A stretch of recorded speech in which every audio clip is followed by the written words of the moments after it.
ఒక ప్రశాంతమైన గ్రామంలో నలుగురు వ్యాపార భాగస్వాములు మరో పట్టణానికి వ్యాపారం కోసం దట్టమైన అటవీ మార్గం ద్వారా ప్రయాణం చేయడానికి సిద్ధమయ్యారు. వారు కష్టపడేవారు, తమ అనుభవంపై విశ్వాసం ఉన్నవారు. తమ సరుకులతో అడవిలోకి ప్రవేశించి మరుసటి రోజు ప్రయాణం కొనసాగించడానికి రాత్రికి అక్కడే విశ్రాంతి తీసుకోవాలని నిర్ణయించుకున్నారు. రాత్రి పడగానే అడవి నిశ్శబ్దంగా మారింది. వారు సాధారణమైన భోజనం చేసి నిద్రకు సిద్ధమయ్యారు. నిద్రకు ముందుగా వారిలో ఒకడు మోకాళ్లపై కూర్చుని గాఢమైన విశ్వాసంతో ప్రార్థించాడు.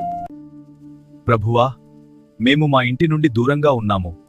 ఈ రాత్రి మమ్మల్ని కాపాడి ప్రతి ప్రమాదం నుండి రక్షించు. మిగతా ముగ్గురు అతన్ని గమనించారు. అతని విశ్వాసాన్ని గౌరవించినప్పటికీ వారు ప్రార్థనలో పాల్గొనలేదు. అయితే వారికి తెలియకుండా కొందరు దొంగలు వారిని వెంబడిస్తూ సరైన సమయం కోసం వేచి ఉన్నారు.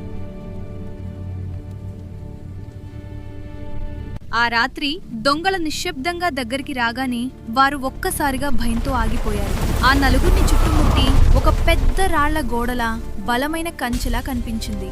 ఎంత ప్రయత్నించినా లోపలికి వెళ్లలేక భయంతో అక్కడి నుండి పారిపోయారు. ఉదయం లేవగానే వ్యాపారులకు ఏ గోడ కనిపించలేదు. మామూలుగా అడవి మాత్రమే కనిపించింది. ఇలా అనేక రాత్రులు కొనసాగింది. ప్రతి రాత్రి ఆ విశ్వాసి ప్రార్థన చేసినప్పుడు దొంగలకు ఆ రాళ్ల కంచె కనిపించేది. ఉదయం అవ్వగానే అది కనబడకుండా పోయేది. దొంగలు ఆశ్చర్యపోయారు. ఇది ఎలాంటి సాంకేతికత? వారేమైనా రహస్యంత్రాన్ని ఉపయోగిస్తున్నారా అని ఆలోచించారు. ఒక రాత్రి సాధారణంగా ప్రార్థించే ఆ మనిషి చాలా అలసిపోయాడు. అతను ప్రార్థించకుండా నిద్రపోయాడు. ఆ రాత్రి దొంగలు వచ్చినప్పుడు వారికి రాళ్ల కంచె కనిపించింది గాని అది చిన్నదిగా, బలహీనంగా ఉండి ఒకచోట రంధ్రం కూడా కనిపించింది. మరుసటి రోజు దొంగలు ధైర్యం చేసి వ్యాపారులను అడిగారు. ప్రతి రాత్రి మేము మీ చుట్టూ ఒక పెద్ద రాళ్ల కంచె చూస్తున్నాము. ఉదయానికి అది కనిపించదు.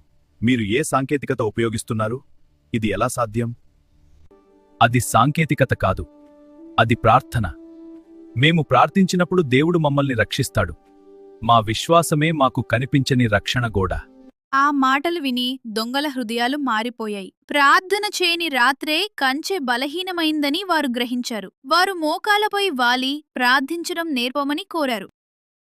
ఆ రోజు నుంచి వారి జీవితం మారిపోయింది. దొంగతనాన్ని విడిచి నిజాయితీగా జీవించడం ప్రారంభించారు. విశ్వాసంతో కొత్త జీవితం మొదలుపెట్టారు. ఆ తర్వాత నలుగురు వ్యాపారులు మాత్రమే కాకుండా ఆ మాజీ దొంగలు నీతి మార్గంలో నడిచారు. ప్రభువుకు స్తోత్రం.